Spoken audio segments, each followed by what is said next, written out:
സിയാലിൽ green hydrogen.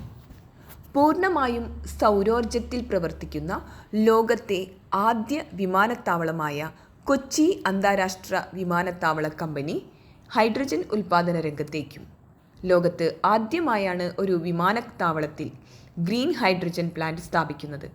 പുനരുപയോഗ യോഗ്യമായ സ്രോതസ്സുകളിൽ നിന്ന് ലഭിക്കുന്ന ഊർജ്ജം ഉപയോഗിച്ച് ഉത്പാദിപ്പിക്കുന്നതാണ് ഗ്രീൻ ഹൈഡ്രജൻ. ഗഗൻയാൻ ദൗത്യം പരീക്ഷണം വിജയം.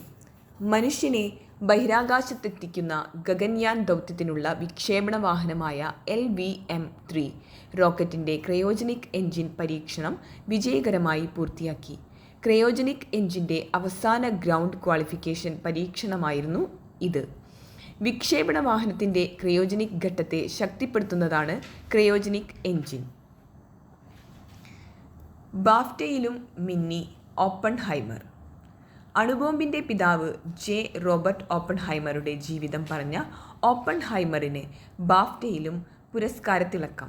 മികച്ച ചിത്രം സംവിധായകൻ ക്രിസ്റ്റഫർ നോളൻ, നടൻ കിലിയൻ മർഫി തുടങ്ങിയ 7 പുരസ്കാരങ്ങൾ ഓപ്പൺഹൈമർ നേടി.